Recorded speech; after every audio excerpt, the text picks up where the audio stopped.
Nesse vídeo eu respondo várias perguntas que vocês me mandaram lá no Instagram, então vai no otavio.paranhos para você também perguntar por lá. Mas antes um aviso para você, agora no link da descrição você consegue acessar esta página aqui, que é a página da Masterclass Renda Global, que é um evento que eu vou fazer. Não é gratuito, ele é online, mas não é gratuito, é um evento profundo num sábado, dia 22 de março, de 4 horas comigo, em que eu vou explicar para você de fato como que você vai estruturar uma carteira global para você ter blindagem patrimonial, construir riqueza no exterior para você e para a sua família, para a proteção da sua família, certo? Então, não perde mais oportunidade, você consegue entender tudo que vem dentro da nossa Masterclass aqui no link da descrição. Qual é a diferença do VWRA e do VWCE? É exatamente o mesmo fundo, tá? Aqui eu peguei o VWCE, que é um fundo de ações globais. Nesse caso, o VWCE ele é cotado, ele é negociado em euros. Então, essa performance que você observa roxa aqui é a performance em euros. Se eu pegar o VWCE e eu converter estes euros para dólar, ó, eu teria esta performance em azul, que é exatamente a mesma performance do VWRA, que é exatamente o mesmo fundo, só que o VWRA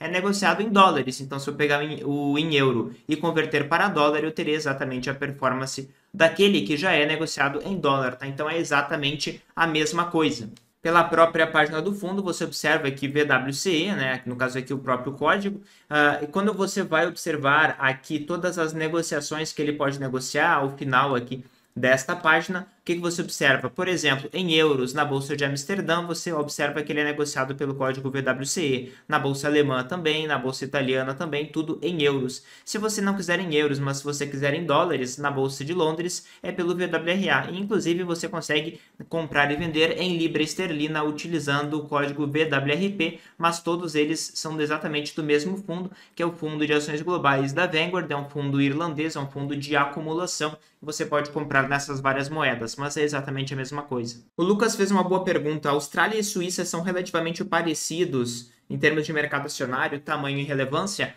É diferente, tá? Porque quando a gente até pega o próprio fundo, que eu acabei de pegar um fundo global para exemplificar para você, e a gente vai observar a composição desse fundo, e a gente vai observar aqui as posições, a gente vê que, por exemplo, a Suíça, né, ocupa 2,08% do fundo e a Austrália 1,73% do fundo. Então, seria até parecido em termos de tamanho. Só que quando eu comparo, de fato, os fundos que replicam, né, estes mercados, por exemplo, eu pego lá o iShares MSCI da Austrália, que é o fundo EWA, e eu vou observar, de fato, no que ele investe, a gente vê o que? Uma concentração grande aqui nas primeiras empresas, e são empresas, de maneira geral, mais voltadas a commodities, então muitas empresas de mineração e algumas empresas mais internas da Austrália, né? Então, banco australiano, vários bancos aqui também, e tudo que se refere ou à Austrália em si, ou a commodities, tá? Que são as grandes empresas de mineração globais, de petróleo e mineração também.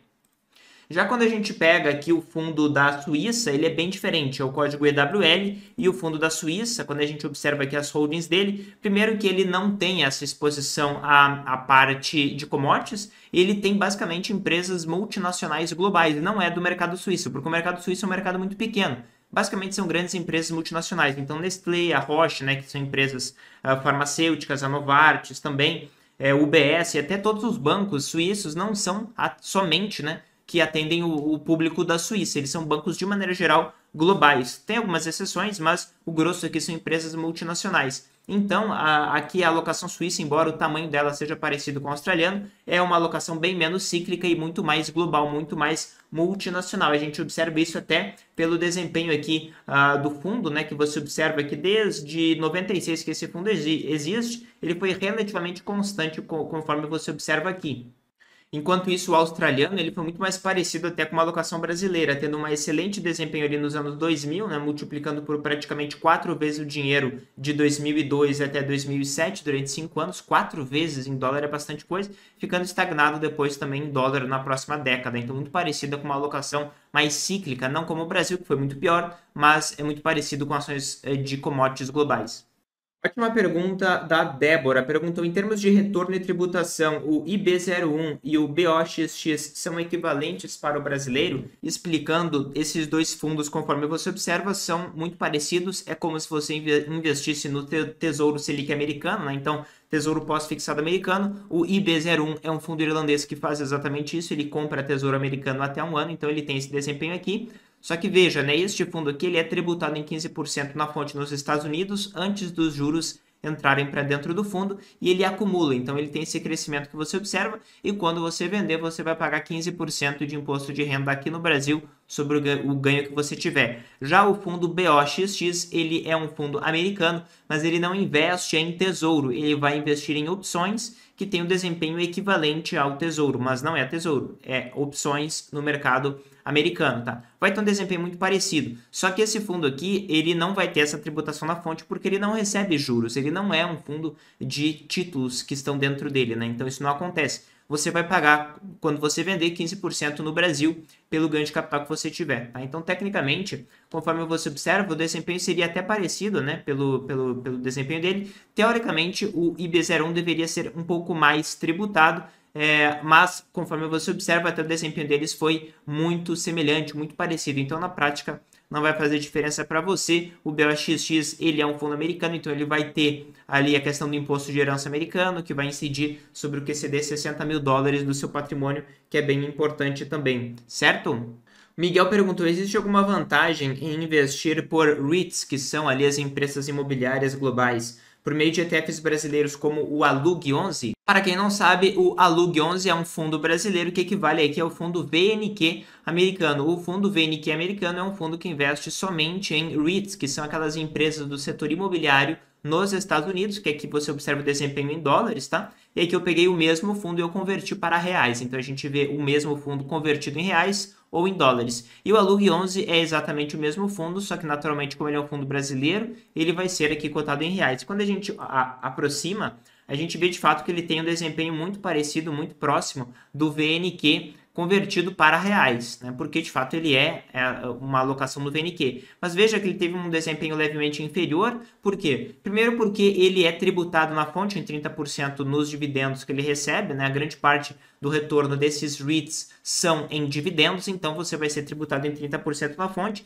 e esses 30% já aparecem aqui dentro dessa performance em vermelho do ALUG11, tá? Esta performance do VNQ não inclui ali a tributação sobre os dividendos de 30% na fonte, mas você observa que, de fato, a exposição em si é igual, só essa questão tributária que modifica, além da taxa de administração dele e uma pequena posição de caixa que ele mantém, mas é coisa pequena. A exposição em si é equivalente. A principal diferença é o domicílio que você tem. Então, ou você está de fato com seu capital fora do Brasil, ou ele está em um fundo brasileiro. Indo até um pouco além do que você perguntou, eu peguei exatamente este VNQ para mostrar para você, por exemplo, a evolução dos dividendos que esse fundo paga, que as pessoas muitas vezes investem no mercado imobiliário porque querem mais dividendos. O que a gente observa? Ele teve um leve aumento aqui nos últimos 20 anos praticamente nos dividendos, mas na prática ele sofreu uma queda grande em relação aos dividendos que eram pagos antes da crise de 2008, então você vê uma diferença clara entre os valores pagos de 2005 a 2008 e depois os valores pagos em 2010, 11 e 12,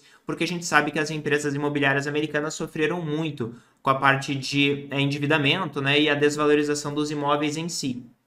Apesar disso, ele tem um dividendo relativamente alto e constante, próximo a 4% ao ano em dólar. Lembrando que esse aqui é o valor bruto, você seria tributado em 30%, então cairia para casa dos 3%. E esse daqui é o retorno desde antes da crise de 2008, né, do VNQ. Aqui, no caso, aqui em verde, você observa a cotação dele. Então, de 2006 até agora, ele está praticamente com o mesmo valor de cotação. Todo o retorno veio através dos dividendos. Na linha laranja, que você observa que sim, de 2004 até agora, ele teve uma rentabilidade de 340% em dólar, ou seja, multiplicando o seu dinheiro em dólar por 4,4 vezes. É bastante coisa, mas você precisa ter essa consciência que o valor da cota dele não tende a aumentar muito, pelo menos não tendeu a aumentar nesse período.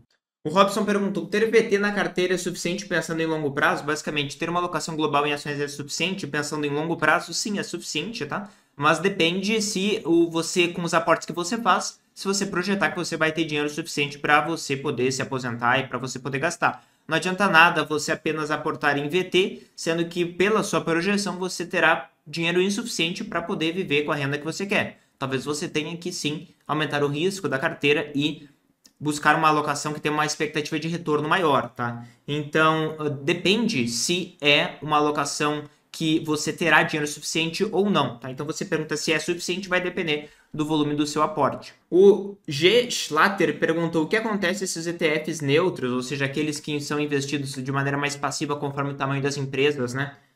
atingirem 80% do mercado, não há formação de preço, não há mais formação de preço, ou seja, ele quer saber se de fato o mercado vai permanecer eficiente. Se 80% do capital estiver em ETFs neutros, ainda haverá 20% do capital que estará dentro de alocações ativas, né, que são investidores que vão precificando e vão opinando quanto que as empresas elas deveriam valer com base nos seus fundamentos. Então, teoricamente, o mercado ainda assim permaneceria relativamente eficiente. Não significa que com menos capital o mercado seria menos eficiente, porque os investidores que de fato estão atuando, que formam preço, embora eles tenham menos capital para trabalhar, ainda assim não significa que seria uma quantidade menor de investidores. E quando as pessoas falam que, quando nós temos uma situação de um investimento passivo muito relevante, muito significativo, nós teríamos aqui um mercado ineficiente. Não, não é verdade, né? Porque o mercado ele sempre busca a máxima eficiência, nós sempre temos investidores que vão buscar ali alguma anomalia de mercado em relação ao fundamento, para que eles consigam lucrar mais com isso. Inclusive,